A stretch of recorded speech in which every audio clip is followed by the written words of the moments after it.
Hello बच्चों, मेरा नाम निशिकांत सिन्हा।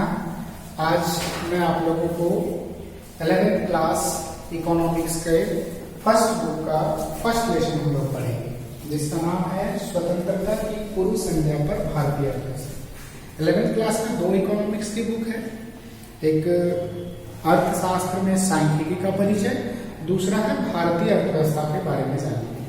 तो भारतीय अर्थव्यवस्था का जो पहला लेसन है, फर्स्ट अध्याय, वो है स्वतंत्रता की पूर्व संध्या पर भारतीय अर्थव्यवस्था।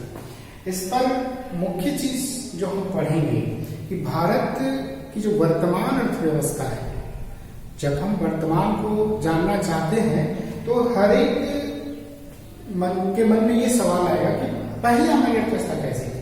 और आज जो है, किसी भी वर्तमान को समझने के लिए उसका अतीत को समझना बहुत जरूरी है, उसके इतिहास को खंगालना बहुत जरूरी है। तो स्वतंत्रता की पूर्व संध्या पर, यानी कि औपनिवेशिक भारत, अब आपको थोड़ा सा समझना होगा कि औपनिवेशिक भारत क्या है। 1757 ईस्वी, हमें थोड़ा इतिहास के पन्नों में जाना पड़ेगा।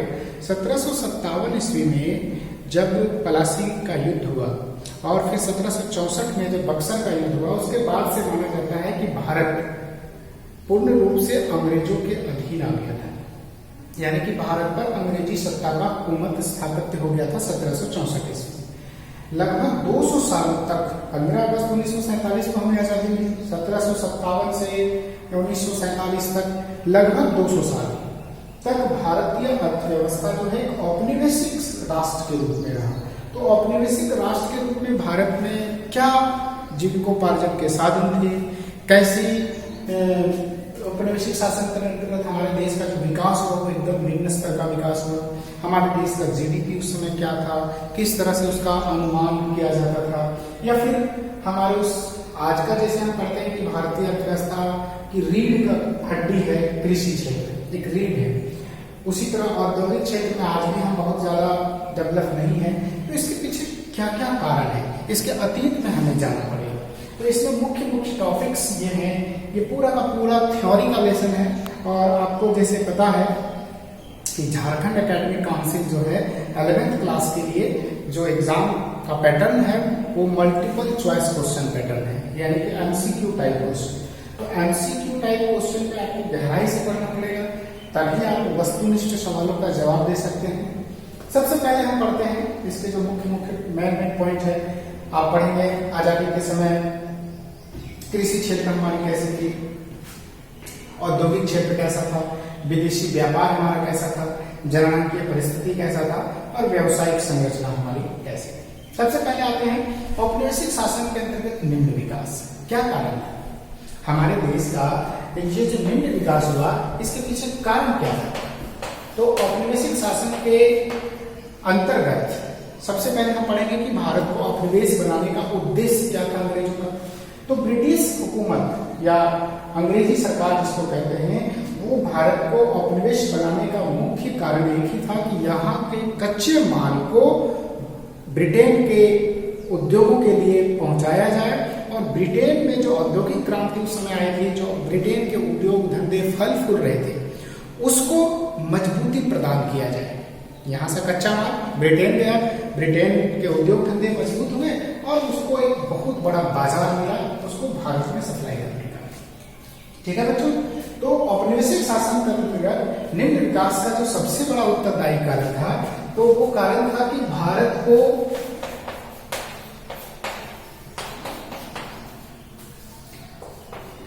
एक कच्चा माल निर्यातक राष्ट्र बनाना। पहला पॉइंट है कि भारत को एक कच्चा माल निर्यातक, यानी कि केवल यहां से कच्चा माल जाएगा और भारत को फिर आयात भी करना है, किसका? तैयार माल का आयात। सोचिए, अगर ब्रिटिश सरकार चाहती तो भारत में ही उद्योग धंधे स्थापित करते, जिससे भारत के लोगों को रोजगार मिलता, भारत का ही कच्चा माल वहां यूज होता और उसको भारत के बाजारों में बिकता, तो भारतीय अर्थव्यवस्था का विकास बेहतर होता। लेकिन निम्न विकास के पीछे कारण क्या था? तो कारण ये था कि भारत को केवल कच्चा माल ले जाया जाता था और उसके बाद उसको तैयार हुआ, यानी कि भारत को एक बाजार के रूप में इस्तेमाल किया गया। जैसा कि आप सभी जानते होंगे कि औपनिवेशिक शासन के दौरान भारत का जो जीडीपी का अनुमान था, आज का जो जीडीपी का अनुमान है बहुत वास्ट स्तर पर हम निकालते हैं, व्यापक स्तर पर उसको पता लगाते हैं, लेकिन उस समय न तो कोई वैज्ञानिक विधियां थी, न कोई बड़े बड़े सामाजिक संगठन के तरफ से ऐसा प्रयास किया गया, और न ही उस समय की भारत सरकार, यानी कि उस समय की ब्रिटिश सरकार, भारत सरकार का मतलब उस समय की ब्रिटिश सरकार ने ऐसा कोई प्रयास नहीं किया। आप इसमें पढ़ेंगे मुख्य रूप से कि ये जो देश कंडीशन था इसको उजागर किसने किया, किसने इसको समाज के पटल पे रखा कि भारत का विकास निम्न हो रहा है। तो उस समय 1867 ईस्वी में सबसे पहले नाम आता है बड़े बड़े एग्जाम में, चाहे वो सिविल सर्विस हो, चाहे वो पुलिस हो, कांस्टेबल हो, टीचर्स हो, रेलवे हो, एसएससी हो, बहुत सारे एग्जाम में क्वेश्चन आते हैं कि सबसे पहले भारत में राष्ट्रीय आय का अनुमान किसने लगाया। राष्ट्रीय आय का अनुमान, देश विकास कर रहा है या नहीं कर रहा है, उसको कैसे मापेंगे भाई, देश का जीडीपी क्या है, देश का नेशनल इनकम क्या है, ग्रोथ रेट क्या है, इसके बारे में राष्ट्रीय आय का अनुमान लगाया गया। सबसे पहले दादा भाई नौरोजी अर्थशास्त्री थे, दादा भाई नौरोजी। बहुत बाद में तो कम से कम 20-25 जो सॉल्व पेपर होते हैं एग्जाम में आए हुए, वो उसमें मैंने देखा है बहुत तरह के एग्जाम में, रेलवे में, एसएससी में, आपके 11th क्लास का जो मल्टीपल चॉइस क्वेश्चन है उसके मॉडल में झारखंड एकेडमिक काउंसिल पूछ चुके हैं कि सबसे पहले राष्ट्रीय आय का अनुमान दादा भाई नौरोजी ने 1867। ब्रिटेन सरकार की तरफ से कोई प्रयास नहीं किया गया भारत की अर्थव्यवस्था कैसी, उनको तो केवल मतलब था कि जहां जहां यहाँ पे खनिज संपदा है उसका विदोहन करना है, उसके माल को बड़े बड़े जहाजों के द्वारा ब्रिटेन पहुंचाना है, और जहाजों तक माल पहुंचाने के लिए उन्होंने इंफ्रास्ट्रक्चर भी बनाया। आगे हम पढ़ेंगे थोड़ा सा इंफ्रास्ट्रक्चर के बारे में, तो उस समय पढ़ेंगे हम कि रेल का भी निर्माण के पीछे उनका जो मकसद था वो दूसरा मकसद था। उनको भारत में कुछ सुविधा देना नहीं था, उनका मकसद था केवल और केवल कच्चा माल को बंदरगाहों तक पहुंचाने के लिए रेलवे लाइन का विकास। तो उस समय देश की अर्थव्यवस्था का जो विदोहन हो रहा था, जिसको दादा भाई नौरोजी ने 1867 में अनुमानित किया, अपने बुक के द्वारा उन्होंने लिखा, ड्रेन थ्योरी का सिद्धांत दिया है दादा भाई नौरोजी ने। बड़े बड़े एग्जाम में आता है ये ड्रेन थ्योरी क्या है, ड्रेन थ्योरी।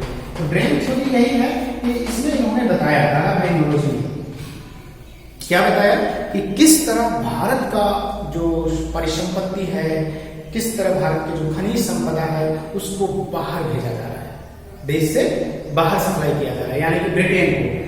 तो हालांकि दादा भाई नौरोजी का जो अनुमान था उस समय 200 करोड़ के आसपास का अनुमानित आंकड़ा था, लेकिन ये जो राष्ट्रीय आय का अनुमान लगाया उसको बहुत ज्यादा मतलब वैज्ञानिक मान्यता योग्य है या कोई आर्थिक मान्यता नहीं था। इसके बाद भी बहुत सारे अर्थशास्त्री थे, जैसे Findlay Siraj,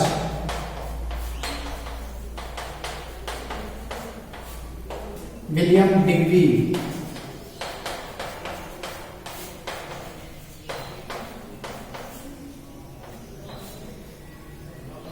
doctor V K. R. P. Rao, doctor V K. R. P. Rao, इनके द्वारा जो अनुमान लगाया गया सबसे पहला, जो ज्यादा साइंटिफिक तरीके से कह सकते हैं या ज्यादा जिसको सर्वमान्यता मिली, तो सबसे ज्यादा मान्यता किसको मिली, doctor V K. R. P. Rao. तो इस तरह से आपके दो क्वेश्चन यहाँ से तैयार होते हैं कि औपनिवेशिक काल में भारत की अर्थव्यवस्था कैसी थी। तो इसमें 4 पॉइंट बनते हैं कि गतिहीन अर्थव्यवस्था थी, निम्न विकास था, पिछड़ी थी, उपयोग, सभी ऑप्शन आ सकते हैं।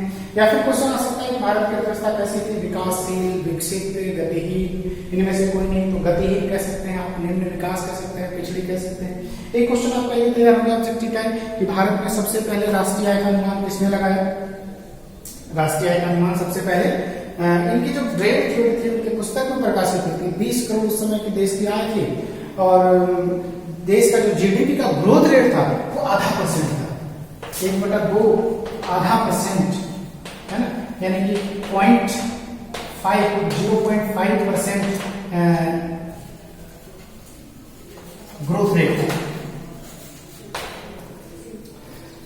तो इस ड्रेन थ्योरी में दादा भाई नौरोजी और बाद के अर्थशास्त्रियों ने इस तरह से समझाया कि देश का जो आर्थिक विदोहन हो रहा है वो किस कारण से हो रहा है और भारत को किस तरह से केवल और केवल कच्चा माल निर्यातक राष्ट्र बनाया जा रहा है और तैयार माल को आयातक करके भारत को एक बाजार के रूप में इस्तेमाल किया जा रहा है। तो ये इसका मूल पॉइंट था। औपनिवेशिक शासन के अंतर्गत लिंग विकास के पीछे कारण थे कि इन्होंने विशेष ध्यान नहीं दिया, आर्थिक गतिविधियों को कोई विशेष पैकेज कह सकते हैं या विशेष उनके ऊपर कोई इन्वेस्टमेंट इन्होंने करने का नहीं सोचा। तो ये कुछ जो डाटा आया किस तरह से भारत का विदोहन हो रहा है, उसमें बड़े बड़े अर्थशास्त्रियों का नाम है, उसमें से डॉक्टर वी.के.आर. राव। क्वेश्चन ये और ये सबसे इंपॉर्टेंट क्वेश्चन है कि भारत में सबसे पहले कब आया? 1867 में दादा भाई नौरोजी ड्रेन थ्योरी किसने दिया? दादा भाई नौरोजी ने। इसके बाद आता है कि सबसे पहले भारत में जो राष्ट्रीय आय का अनुमान लगाया जिसको सबसे अधिक मान्यता मिली वैज्ञानिक तरीके से कह सकते हैं, मतलब सारे साइंटिफिक रीजन उसमें लागू करके, तो वी.के.आर. राव, डॉक्टर राव के द्वारा जो राष्ट्रीय आय के अनुमान लगाए गए उसको बहुत ज्यादा मान्यता मिली। तो ये तो औपनिवेशिक शासन के अंतर्गत हमारा निम्न विकास। इसके बाद आती है कृषि क्षेत्र। 1867 ईस्वी के बाद से या फिर ब्रिटेन का जब से भारत को साम्राज्यवादी राष्ट्र बनाने के लिए औपनिवेश राष्ट्र बनाया, उसके बाद से कृषि क्षेत्र का विकास कैसे रहे, आज का कृषि क्षेत्र और उस समय के कृषि क्षेत्र में क्या अंतर है। तो हम पढ़ेंगे कि उस समय कृषि क्षेत्र में 85% जनसंख्या निर्भर थी। सोचिए कितने परसेंट? 85% जनसंख्या कृषि क्षेत्र पर निर्भर। ठीक है, इसके पीछे क्या कारण है? सीधी सी बात है, आज भी हमारे देश में लगभग 57% डायरेक्ट इनडायरेक्ट लोग कृषि से जुड़े हुए हैं। उस समय भी 85%, यानी कि बहुत ज्यादा बदलाव भारत में अब भी नहीं मिला है, खास करके कृषि क्षेत्र। जबकि भारत में अब इतने ज्यादा कल कारखाने, उद्योग धंधे, उद्योग सेक्टर का बहुत विकास हुआ है, फिर उस समय तो स्थिति और भी भयानक रही। 85% जनसंख्या कृषि पर निर्भर थी। अब कृषि क्षेत्र में क्या था? क्या अगर कृषि क्षेत्र में भी लोगों की दिन दशा बढ़िया हो तो कोई बुरी बात नहीं है, लेकिन उस समय कृषि क्षेत्र की जो सबसे बड़ी व्यवस्था थी, खराब व्यवस्था जो थी, सबसे बड़ी विशेषता कह सकते हैं, वो भू व्यवस्था थी। अंग्रेजी साम्राज्य ने जो भू व्यवस्था अपनाई थी वो किसानों के हितकर नहीं थी। जैसे कि आप पढ़ेंगे इसमें महालवाड़ी प्रथा, जमींदारी प्रथा, जागीरदारी प्रथा, तो ये जो सारी प्रथाएं थी, ये प्रथा देश के किसानों के लिए बढ़िया नहीं थी। तीन जो बड़े बड़े प्रेसिडेंसी थे, जैसे पढ़ेंगे बंगाल प्रेसिडेंसी, जिसमें आज का झारखंड, आपका बिहार, उड़ीसा, ये सारा का सारा बंगाल प्रेसिडेंसी कहलाता था। पूरा बंगाल, पूरा उड़ीसा, पूरा बिहार, पूरा झारखंड। तो ये महालवाड़ी प्रथा बंगाल में बहुत अधिक थी। फिर उत्तर भारत, जिसको हम अवध कहते हैं, बंबई प्रेसिडेंसी भी इसमें शामिल है। पश्चिमी भारत में बंगाल प्रेसिडेंसी, बंबई प्रेसिडेंसी और मद्रास, ये जो तीन प्रमुख प्रेसिडेंसी थे, ये तीनों ही जगहों में ये सारी व्यवस्थाएं थी। जमींदारी प्रथा, जागीरदारी प्रथा, महालवाड़ी प्रथा। ये प्रथाएं क्या थी? एक गांव को एक महाल घोषित कर दिया जाता था ब्रिटिश साम्राज्य के द्वारा। जमींदार उसको महाल घोषित करके एक व्यक्ति को मुखिया के तौर पर नियुक्त कर दिया कि इस जमीन से इतना टैक्स आपको राजघराने में, राज परिवार में, राजकोष में जमा करने हैं। इसमें इसी तरह जमींदारी प्रथा थी। इस प्रथा की सबसे बड़ी जो खराब बात थी वो ये थी कि किसानों को एक निश्चित समय पर लगान देना था, चाहे फसल लेट बोए आप या जल्दी बोए, यानी कि लगान की तारीख पूर्व निश्चित थी, पहले से निश्चित थी। ऐसी स्थिति में किसानों को कई बार अपनी जमीन जायदाद बेचनी पड़ती थी। आप बहुत सारे पुराने मूवी में भी देखे हमने, ज्यादातर जो पिक्चरें होती थी उनका इर्द गिर्द वही होता था, मुंशी मुनि लाला जी जमींदार उनके हड़प लेते थे जमीन। तो ये सब चूंकि समाज का दर्पण का काम करती है सिनेमा, तो उसी तरह ये जो भू व्यवस्था के बारे में जो उजागर किया गया था उस समय की बातें, जमींदारी व्यवस्था जो थी, बड़े बड़े किसान को जमीन का पूरा मालिकाना हक दे दिया जाता था और छोटे छोटे किसान उस पे केवल रोजगार के लिए, अपना पेट पालने के लिए खेती कार्य करते थे। यानी कि जो जमीन पे जो संपत्ति उग रही है, जमीन पे जो फसल हो रहा है, उस फसल पर उनका मालिकाना हक नहीं था। अपने ही खेत पर वो एक मजदूर की तरह कार्य करते थे। उस पे भी लगान मन मुताबिक जब मर्जी तब सरकार बढ़ा देती थी। कई बार आपने देखा है भारत में विद्रोह का जो मूल कारण रहा है अंग्रेजी सरकार के खिलाफ, वो कृषि कार्य समय समय पर सरकार की तरफ से, ब्रिटिश सरकार की तरफ से करों में वृद्धि की जाती थी, जिसकी वजह से कुछ चंपारण सत्याग्रह, खेड़ा आंदोलन, इस तरह के सारे आपके आंदोलन का जो मूल केंद्र रहा है वो सारी ये व्यवस्थाएं थी। तो इस व्यवस्था से नुकसान क्या था? इस व्यवस्था से नुकसान ये था कि एक अभिजात्य वर्ग का जन्म हो जा रहा था, जो कि ब्रिटिश सरकार और किसानों के बीच की कड़ी का काम करती थी। और ये जो बीच का कड़ी था, इनको 20% टैक्स देना है तो ये किसानों से 40% वसूलते थे। तो बीच में मारे जाते थे कौन? किसान।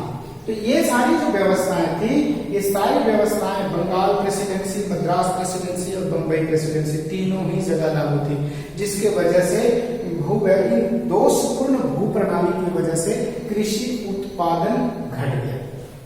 एक चीज आप पढ़ेंगे, हालांकि अंग्रेजों ने कृषि क्षेत्र में सुधार किया, लेकिन केवल उन्होंने क्या सुधार किया? तो उन्होंने सुधार का व्यवसायिक विदेशी व्यापार में पढ़ेंगे, कृषि क्षेत्र का व्यवसायीकरण उन्होंने जरूर किया। तो कृषि क्षेत्र का व्यवसायीकरण का पीछे क्या कारण था? व्यवसायीकरण का मतलब था कि जो अनाज की खेती हो रही है, जो भरण पोषण के लिए हो रही है, उसका प्रचार प्रसार न करके सरकार ऐसे चीजों की खेती के लिए किसानों को बाध्य करती थी जिससे उनका व्यापार चल सके। जैसे नील की खेती, आपने सुना होगा, नील की खेती, जबरन लोगों को नील की खेती करवाया जाता था। अब इससे किसानों को डबल नुकसान होता था, इसका उचित दाम किसानों को नहीं मिलता था। इसकी खेती की वजह से किसान भूखे मरते थे, क्योंकि अनाज की खेती होने से वो थोड़ी बहुत अनाज अपने लिए रख पाते थे, लेकिन जब नील की खेती है तो उनका वो सदुपयोग नहीं कर पाते थे। उनको कम भाव में कच्चे माल के रूप में सरकार को बेचना उनकी मजबूरी थी। और सरकार क्या, बीच में दलाल होते थे, वो उनको कम दामों में खरीदते थे, जिसके वजह से नील की खेती करने से इस कृषि व्यवसायीकरण का उनको कोई फायदा नहीं हुआ। साथ ही कृषि क्षेत्र में जो सुधार होना चाहिए था, किस तरह का सुधार? जैसे कि सिंचाई व्यवस्था या फिर उर्वरक, तो इस पर कोई ध्यान नहीं दिया गया। सिंचाई, उर्वरक, इस पर किसी प्रकार का कोई ध्यान नहीं दिया गया। तो कृषि, अब इससे क्वेश्चन आपके तैयार होते हैं कि औपनिवेशिक शासन में कृषि क्षेत्र का पिछड़ापन का क्या कारण था? मुख्य कारण क्या था? सबसे बड़ा कारण तो था भू व्यवस्था जो थी वो दोषपूर्ण थी, वो किसानों के हित के लिए नहीं थी। लगान ज्यादा वसूला जाता था और किसानों का शोषण होता था। दूसरा, कृषि क्षेत्र में कोई सुधार नहीं किया गया, खास करके सिंचाई, उर्वरक, नहर, इस तरह का कोई विशेष सुधार नहीं किया गया।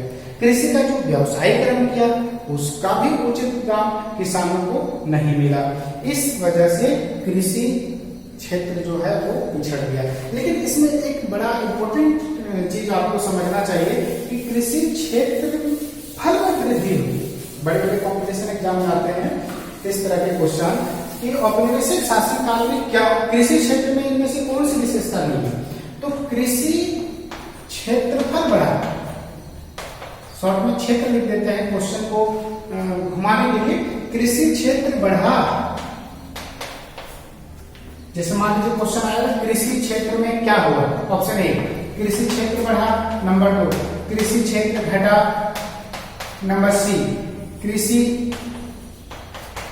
उत्पाद बढ़ा, नंबर डी कृषि उत्पाद घटा।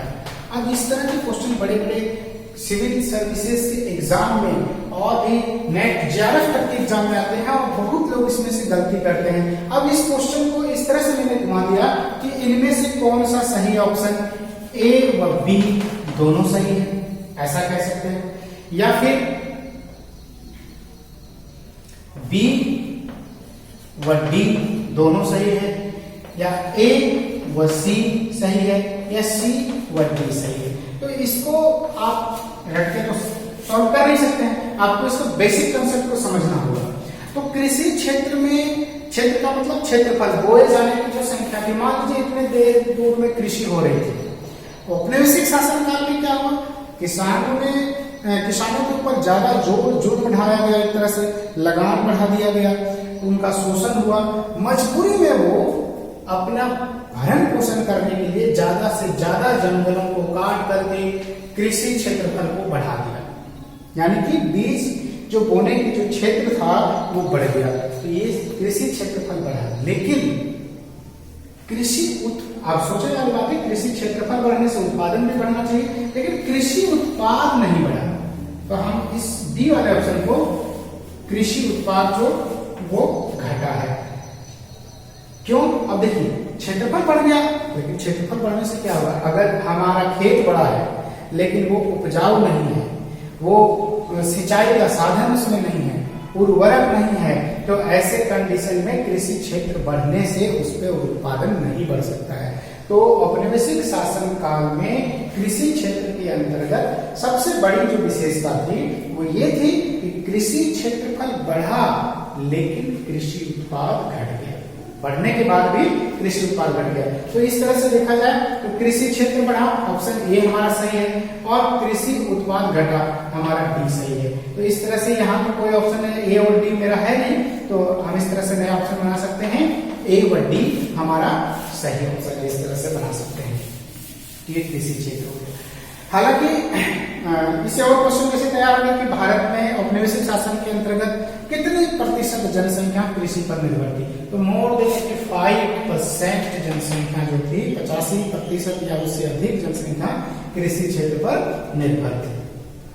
ठीक है, कृषि क्षेत्र के बारे में एक क्वेश्चन आता है, 20वीं सदी में हमारे देश का जो कृषि क्षेत्रफल था उसके बारे में बहुत सारे विदेशी यात्री आए थे। तो एक फ्रांस का यात्री था, फ्रांस का यात्री बर्नियर, जैसे आपने इतिहास में पढ़ा होगा, हेनसांग के शासनकाल में हर्षवर्धन आया था, बड़े बड़े विदेशी यात्री यहाँ आते रहे, देश की व्यवस्था के बारे में समझाने के लिए, लिखने के लिए, अध्ययन करने के लिए। तो इसी दौरान फ्रांस का एक यात्री था बर्नियर, उसने खास करके बंगाल के बारे में लिखा। आज का बंगाल नहीं, बंगाल उस समय का बंगाल बहुत व्यापक स्तर पर था, यानी कि आज जो बांग्लादेश है वो भी बंगाल का हिस्सा है, आज जो पश्चिम बंगाल हमारा है वो भी बंगाल का हिस्सा है, और उड़ीसा, बिहार, झारखंड, ये सारा का सारा, पूर्वांचल के कुछ भाग, ये सारे के सारे बंगाल के ही अंतर्गत आते थे, जिसको हम बंगाल प्रेसिडेंसी कहते हैं। तो बंगाल का उन्होंने यात्रा किया, फ्रांस का यात्री बर्नियर, एनसीईआरटी के बुक में आप पढ़ेंगे, और उसमें उन्होंने बंगाल के उस समय की कृषि क्षेत्र अर्थव्यवस्था के बारे में लिखा है कि यहाँ बहुत सारे चूजे, बतख, मुर्गे, मुर्गियां, सुअर पालन, ये यानी कि पशुपालन बहुत अधिक पैमाने पर हो रहा है, और यहाँ आधुनिक खेती भी हो रही है, नीम की खेती, कपास की खेती उस समय होती थी, और यहाँ तक कि बंगाल का जो पश्चिम बंगाल क्षेत्र जो है आज का, पूर्वी बंगाल जो क्षेत्र है, जो ढाका बन गया, ढाका जिसकी राजधानी है बांग्लादेश, वहां पर जो कृषि क्षेत्र में जो प्रसिद्ध था मलमल, आप पढ़ेंगे ढाका का मलमल, ढाका जो है बांग्लादेश की राजधानी है, ढाका का मलमल ये एक ऐसा कॉटन कपड़ा होता था जो बहुत ही सॉफ्ट होता था, बहुत ही बारीक, मतलब इसके बारे में एक कहावत है कि पूरे कपड़ा को, थान का जो कपड़ा है उसको एक नगीना, एक अंगूठी के इधर से उधर पार किया जा सकता है, इतना सॉफ्ट है। और ये कपड़ा खास करके कहाँ, इसको दूसरे देशों में भेजा जाता है, रूस के राजघराने, राज परिवार, शाही परिवार इसका इस्तेमाल करते थे। रूस के राजा को उसमें जार कहा जाता था। लुई 14वां आपने पढ़ा होगा, इतिहास में पढ़ेंगे। तो रूस का जो राजघराना था, राज परिवार, उस राज परिवार में ढाका का प्रसिद्ध मलमल, जिसको हम कहते हैं, वो कृषि क्षेत्र हमारा बहुत अच्छा भी था, लेकिन सरकार की जो नीतियां थी वो दोषपूर्ण भू व्यवस्था, सिंचाई, उर्वरक को कोई ध्यान नहीं देना, इसके वजह से कृषि क्षेत्रफल तो जरूर बढ़ा, लेकिन कृषि क्षेत्र में भी गतिहीनता आ गई। इसके बाद हम अगला पढ़ते हैं, औद्योगिक क्षेत्र क्या था। क्या अंग्रेजों ने, ब्रिटिश शासकों ने देश के औद्योगिक व्यवस्था के लिए उन्होंने कुछ विशेष ध्यान दिया? तो अगर हम एक सिरे में कहें तो ना, औद्योगिक क्षेत्र में उन्होंने कुछ विशेष काम नहीं किया, क्योंकि अगर वो यहाँ औद्योगिक क्षेत्र के लिए कुछ करते तो फिर उनका जो उद्योग जगत फल फूल रहा था, ब्रिटेन में जो औद्योगिक क्रांति आई थी, वो कैसे सक्सेस होता। इसलिए उन्होंने केवल भारत को से कच्चा माल ले जाने का तक ही भारत को सीमित रखा। औद्योगिक क्षेत्र में भारत का जो पहला आधुनिक उद्योग कहा जाता है, आधुनिक उद्योग की जो शुरुआत हुई वो 1907 ईस्वी से माना जाता है। 1907 ईस्वी में जमशेदजी टाटा ने सचिन, जो आज वर्तमान में झारखंड, उस समय तत्कालीन बिहार था, 1907 में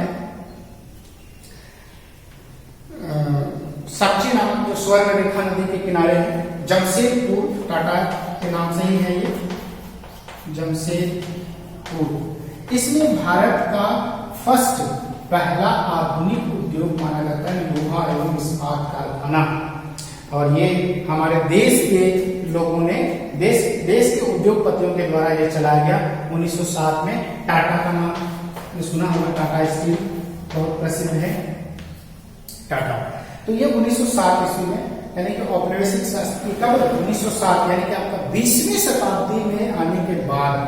19वीं शताब्दी में तो उद्योगों पर कोई विशेष ध्यान नहीं देगा। 20वीं शताब्दी के प्रारंभ में हमारे देश का पहला बड़ा आधुनिक उद्योग जो है वो टाटा के नाम से जमशेदपुर में 1907 ईस्वी में जमशेदजी टाटा के द्वारा स्थापित किया गया।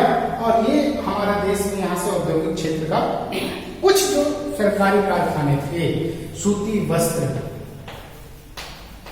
ये कारखाने हमारे देश के पश्चिम भाग में, यानी कि बंबई में, देश के पश्चिम भाग में स्थित थे। इसी तरह पटसन का कारखाना, ये सूती वस्त्र का जो कारखाना था, अभी इसमें क्वेश्चन आता है कि सूती वस्त्र कारखाना किनके द्वारा विकसित किया गया, भारतीयों के द्वारा या विदेशियों के द्वारा? तो सूती वस्त्र का जो उद्योग था ये भारतीयों के द्वारा डेवलप किया गया हमारे देश में औद्योगिक क्षेत्र। इसी तरह पटसन, जूट, पटसन की खेती बंगाल में होती थी, और पटसन का जो कारखाना बनाया गया ये बंगाल पूर्वी भाग, जिसको कहते हैं हम पूर्वी भाग में। लेकिन क्वेश्चन आएगा इस तरह से आपका कि पटसन उद्योगों का श्रेय किनको दिया जाता है? तो पटसन उद्योग जो है वो विदेशियों के द्वारा लगाया गया है हमारे देश में। तो भारतीयों के द्वारा सूती वस्त्र उद्योग, आधुनिक उद्योग, ये भारी उद्योग जो आज के समय में हम इसको बांटते हैं, कोर सेक्टर जिसको कहते हैं, लोहा एवं स्टील उद्योग, तो ये भी भारतीयों के द्वारा स्थापित किया गया। कुछ गिने चुने चीनी के कारखाने, कुछ कागज के कारखाने, ये हमारे देश में अंग्रेजों ने द्वितीय विश्व युद्ध के बाद, सेकेंड वर्ल्ड वॉर,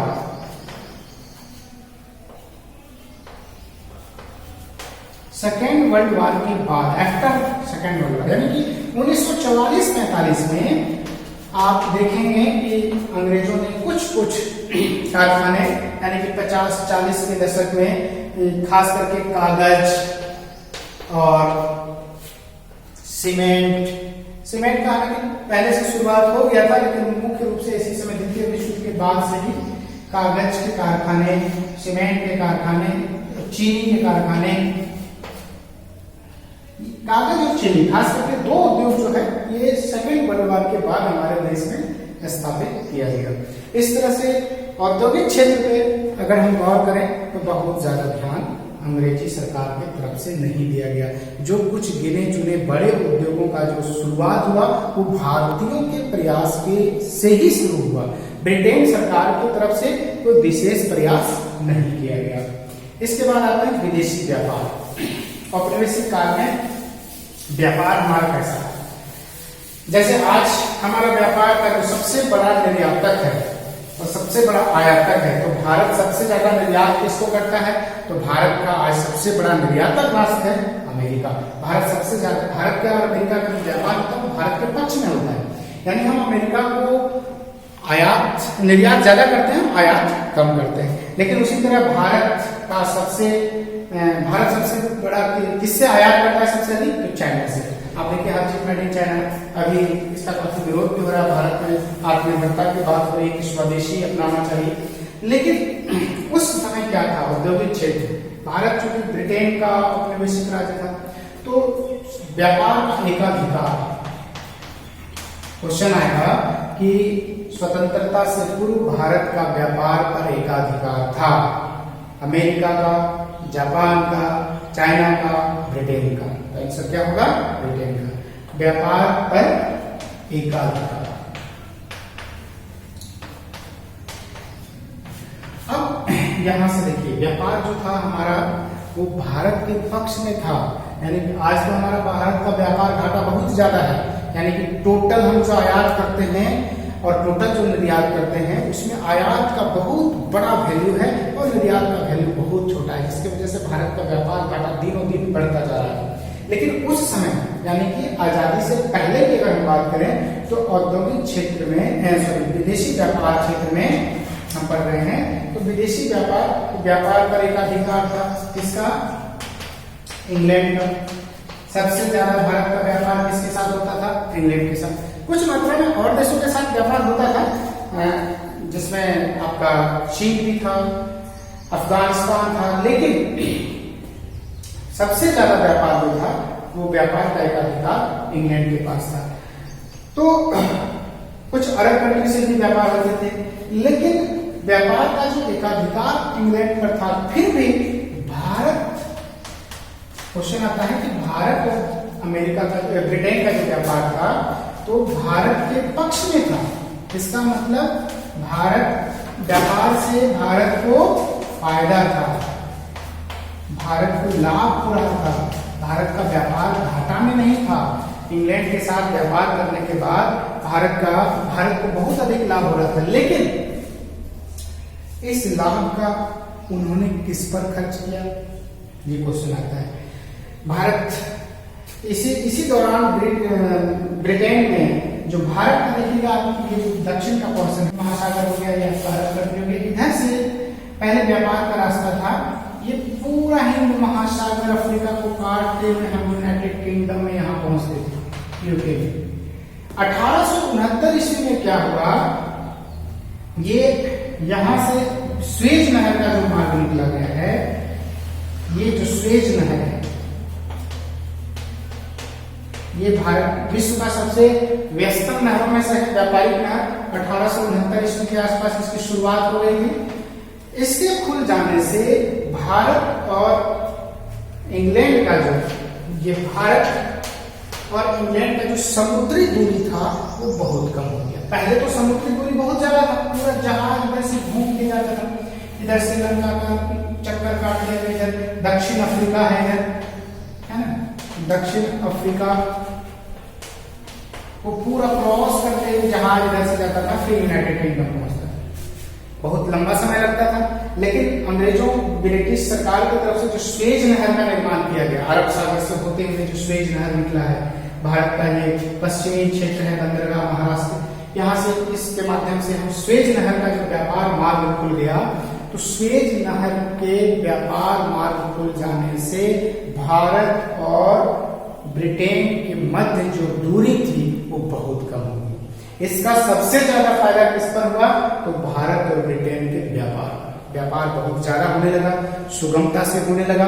लेकिन इस व्यापार से भारत को लाभ तो हुआ, पर उस लाभ का प्रयोग कहां किया गया? तो लाभ का प्रयोग भारत में जब जैसे ही 20वीं शताब्दी आई।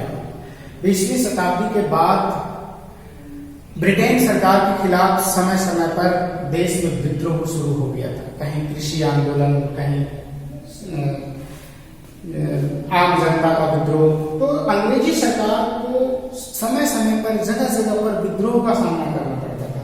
इस विद्रोह को रोकने के लिए उन्होंने एक सशक्त सेना का निर्माण किया। उस सेना की रसद सामग्री के लिए, उस सेना के साजो सामान के लिए इस लाख राशि का उन्होंने प्रयोग किया। भारत और इंग्लैंड के व्यापार से, एक तरफ भारत का मालिक उस समय तो देखिए ब्रिटिश सरकार, इंग्लैंड को इंग्लैंड, तो इस स्थिति में जो भारत सरकार, भारत को जो फायदा मिल रहा था, व्यापार का पैसा लाभ जो हो रहा था, उस भारत को लाभ का जो खर्च हुआ वो खर्च सेना के ऊपर खर्च किया, सेना की रसद पर, सेना के साजो सामान पर। इससे भारत का जो कृषि व्यवसायीकरण किया गया, व्यापार में नील की खेती वगैरह जो हुआ था, कपास, पटसन, जूट, ये इसका भारत के किसानों को कोई फायदा नहीं पहुंचा, क्योंकि उनसे कम दामों में खरीदा जाता था, कच्चा माल ब्रिटेन भेजा जाता था और उसका भारत के व्यापार को लाभ का जो पैसा फंडिंग था उस सेना के ऊपर खर्च कर दिया जाता था। तो इससे आपके छोटे छोटे सवाल बनता है कि विदेशी व्यापार किसके साथ था, तो विदेशी व्यापार सबसे ज्यादा इंग्लैंड के साथ था। विदेशी व्यापार, भारत और इंग्लैंड का जो व्यापार होता था वो भारत के पक्ष में था या भारत के प्रतिकूल था, तो वो भारत के पक्ष में था, यानी कि भारत निर्यात की जो राशि थी वो ज्यादा थी और आयात की राशि वो कम थी। इसके बाद सवाल आता है कि भारत और इंग्लैंड का व्यापार ज्यादातर कहाँ, किस रास्ते से होता था, तो 1869 से स्वेज नहर का मार्ग हो जाने से भारत का जो यूनाइटेड किंगडम की जो दूरी थी वो कम हो गई और इसके वजह से भारत का और इंग्लैंड का व्यापार जो है वो आसानी से होने लगा। इसके बाद हम आते हैं अगला टॉपिक, उस समय की जनांगीय विशेषता। तो आप अभी तक हमने पढ़ा किसी क्षेत्र कोई विशेष फायदा नहीं हुआ, विदेशी व्यापार भी हमारा कोई खास नहीं रहा।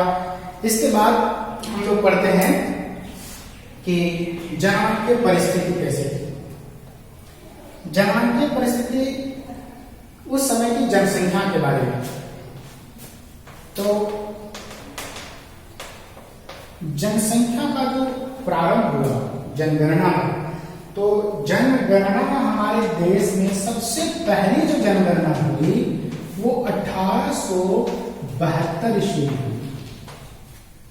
उस समय हमारे देश के गवर्नर जनरल थे लॉर्ड मेयो। लॉर्ड मेयो के शासनकाल में 1872 ईस्वी में पहली जनगणना हुई, लेकिन इस जनगणना को सरकारी जनगणना नहीं कहा जाता है।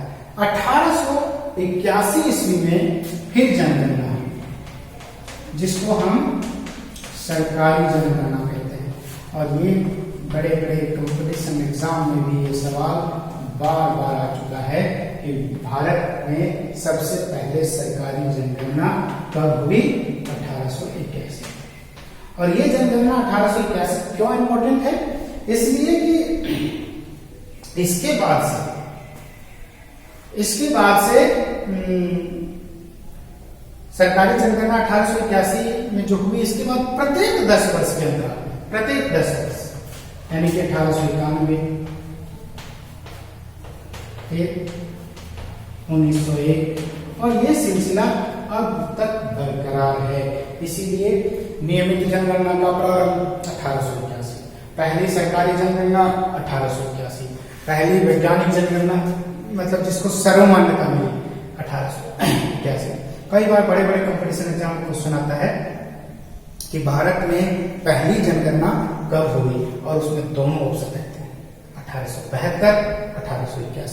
तो उस क्वेश्चन को हमें गौर से पढ़ना पड़ेगा कि क्या पूछा है, भारत की पहली जनगणना। जब ये ऑप्शन आता है और सरकारी शब्द का इस्तेमाल नहीं होता है, गौण होता है, तो ऐसी स्थिति में हमारी है। जनगणना जो हुई है वो 1872 में हुई, लेकिन इसका ज्यादा महत्व नहीं है। 1881 की जनगणना का ज्यादा महत्व है, इसे सर्वमान्यता मिला है। इसके प्रत्येक 10 वर्ष के अंतराल में जनगणना होता है।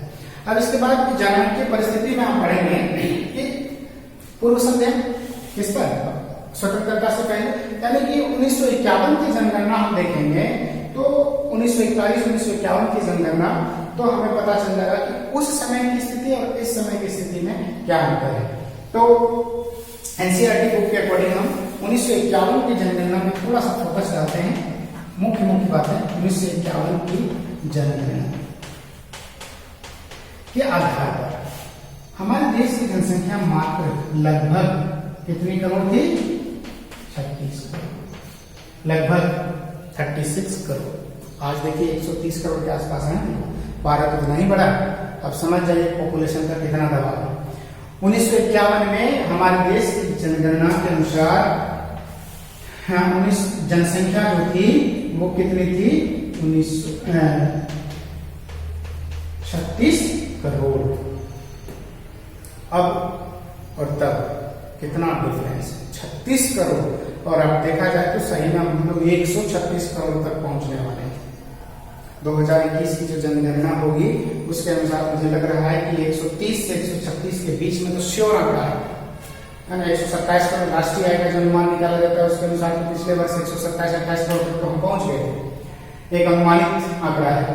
तो 1951 में जनसंख्या बहुत अधिक नहीं थी भारत, लेकिन इसमें से इसकी जो परिस्थिति थी, खास करके साक्षरता की बात करें, बहुत ही खराब स्थिति।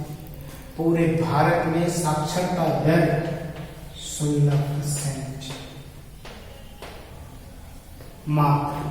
सोचिए शिक्षित कितने होंगे? साक्षरता तो वो होता है जो भारत के अनुसार 60 वर्ष की आयु का या उससे अधिक का कोई भी व्यक्ति किसी भी एक भारतीय भाषा को लिख, बोल, पढ़ सके, उसे हम साक्षर कहते हैं। तो उस समय 1951 में भारत की जो साक्षरता दर थी वो 16% थी। और अगर हम महिला साक्षरता की बात करें, तो मात्र कितनी परसेंट थी? तो भाई 7%। यानी कि 100 महिला में 7 महिला ही पढ़ी लिखी थी, केवल साक्षर।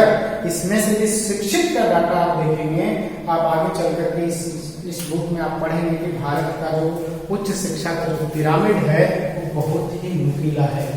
ये समझने वाली बात है कि नुकीला होने का कारण क्या है कि जैसे जैसे हमारी हायर एजुकेशन की ओर हम बढ़ते हैं, जनसंख्या का जो भाग है वो घटता जाता है। तो सोचिए 7% महिला साक्षरता थी, तो शिक्षित महिलाओं की संख्या या परसेंट रेशियो कितना था? तो जनांगीय परिस्थिति औपनिवेशिक शासनकाल में बहुत बेहतर नहीं थी। अगर हम मृत्यु दर और जन्म दर की बात करें तो शिशु मृत्यु दर 218 प्रति 1000। सोचिए 218 यानी 1000 बच्चे जन्म लेते थे तो 218 यानी कि लगभग 1/4 जीरो से लेकर के एक वर्ष के अंदर 218 मर जाते थे। आज हमारा 2011 के डाटा के अनुसार 32 है। तो बहुत कुछ हमने हासिल किया है उपलब्धि। आज का जो बर्थ रेट, जो शिशु मृत्यु दर है वो बहुत कम हो गया है 32, लेकिन उस समय शिशु मृत्यु दर आज 1000 बच्चे जन्म लेते हैं तो 0 से 1 वर्ष की आयु तक 30 से 32 बच्चे काल कलवित होते हैं, और उस समय 218 बच्चे। इसका संकेत क्या है? ये साफ संकेत देता है कि औपनिवेशिक शासनकाल में हमारे देश में स्वास्थ्य सेवाओं का नितांत अभाव था। स्वास्थ्य सेवाओं का नितांत अभाव था। उस समय खास करके जो हवा से और पानी से संक्रमण होने वाले जो बीमारी थे, हैजा, इस तरह की जो बीमारियां थी वो बहुत तेज गति से पूरे भारत में फैलती थी, और कई गांव के गांव बहुत सारे अधिक मात्रा में जनसंख्या काल कलवित हो जाती थी, क्योंकि स्वास्थ्य सेवाओं का नितांत अभाव था। डॉक्टर नर्स का घोर अभाव था, हॉस्पिटलिटी की व्यवस्था नहीं थी, और जो थोड़ी बहुत व्यवस्था थी उसका लाभ केवल गिने चुने लोगों तक ही सीमित रहता था। यानी कि पूरे व्यापक स्तर पर औपनिवेशिक शासन काल में स्वास्थ्य सुविधाओं का लाभ नहीं मिला। तो ये हमारे जनगणना की परिस्थिति है कि जनसंख्या तो बहुत आज की तुलना में बहुत कम थी, लेकिन साक्षर जनसंख्या नहीं थी, जिसके वजह से हमारे देश की जो प्रोडक्टिविटी है, उत्पादकता है, उसमें उनका बहुत बड़ा रोल नहीं था। और स्वास्थ्य सेवाओं का नितांत अभाव की वजह से जो संक्रामक बीमारियां होती थी वो बहुत अधिक होती थी। उस समय ठोस इलाज नहीं होता था, जन सामान्य लोगों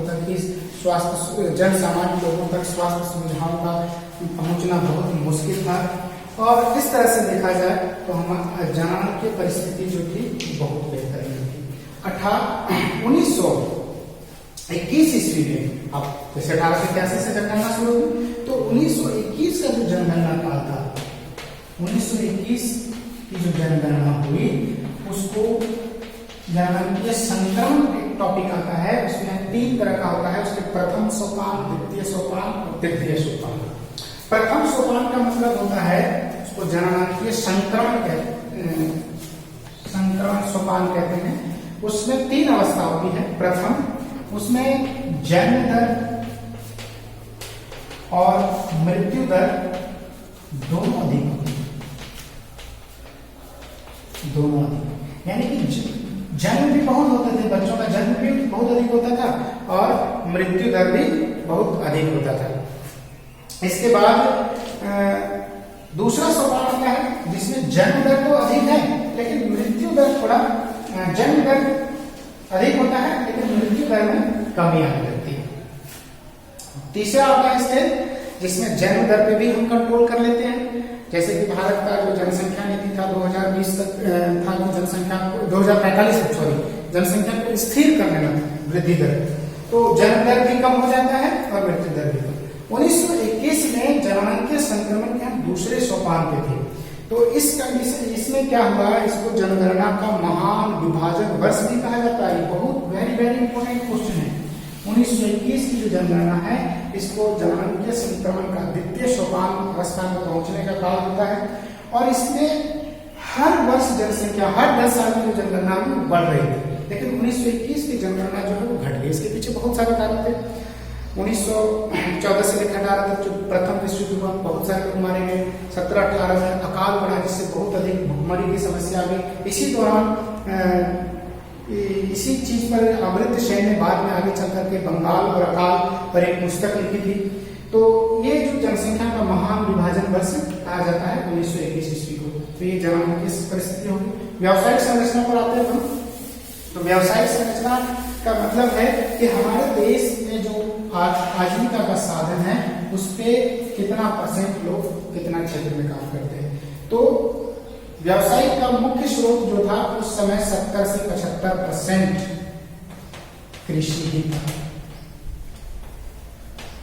और 3 क्षेत्र होता है, कृषि क्षेत्र, सेवा क्षेत्र और उद्योग क्षेत्र। तो सेवा क्षेत्र बहुत कम था, 10% के आसपास था, है ना ये, और औद्योगिक क्षेत्र 15 से 18% के आसपास उद्योग क्षेत्र था। यानी कि सबसे ज्यादा लोग किस पे कार्य करते थे, आपने पहले भी पढ़ा, कृषि क्षेत्र में 85% जनसंख्या कृषि पर निर्भर थी। तो ये हमारा व्यावसायिक संरचना था, व्यवसाय का मुख्य हिस्सा कृषि ही था। वापस हम शॉर्ट में इस टॉपिक पे आते हैं। औपनिवेशिक शासन के अंतर्गत विकास के पीछे कारण क्या था, तो यहाँ औद्योगिक क्षेत्रों पर विशेष ध्यान नहीं दिया गया। कृषि क्षेत्र में दोषपूर्ण भू व्यवस्था थी। औद्योगिक क्षेत्र में केवल ऐसे गिने चुने उद्योगों का विकास हुआ जो भारतीयों के द्वारा किया गया, जैसे 1907 ईस्वी में टाटा। विदेशी व्यापार, हमारा व्यापार का जो फायदा हुआ वो देश हित में ना होकर के हमारे देश, तो कुल मिलाकर के हमारे देश का जो भारतीय अर्थव्यवस्था औपनिवेशिक शासन काल में थी वो एक गतिहीन अर्थव्यवस्था थी, पिछड़ी अर्थव्यवस्था थी। व्यावसायिक संरचना कृषि पर ज्यादा थी। जनगणना की स्थिति हमारी बहुत बेहतर नहीं थी।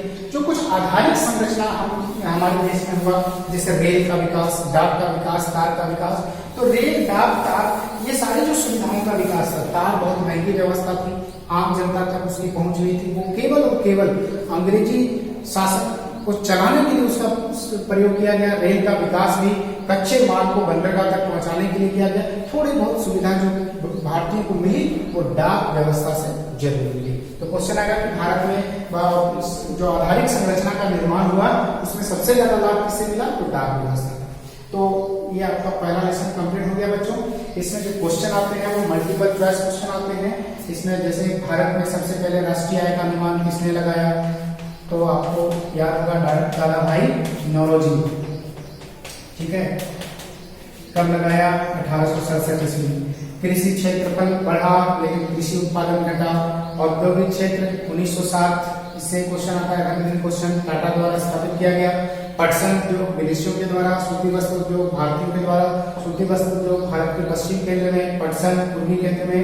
विदेशी व्यापार एकाधिकार इंग्लैंड के साथ था, भारत को फायदा होता था, लेकिन उस फायदा का प्रयोग भारत अंग्रेजी शक्ति सेनाओं के जाता था।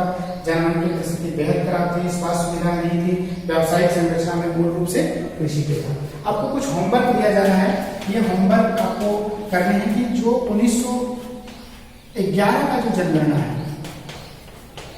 21 का भी होने वाला है, 1911 की जनगणना के डाटा और 1951 की जनगणना के डाटा के साथ आपको तुलना करना है। क्या, तो व्यावसायिक संरचना और कृषि के बारे में, कि 1911 में कृषि कैसी थी और 11 में कैसी है। व्यावसायिक संरचना 1921 में कैसी थी और 1911 में कैसी है। जनगणना की परिस्थिति जिसमें जन्म दर, मृत्यु दर, कुल जनसंख्या, साक्षरता और इसका तुलना करना है। ठीक है बच्चों, आज का ये लेसन कंप्लीट हुआ। आशा है आप लोग मेहनत के साथ पढ़ेंगे। Best of luck.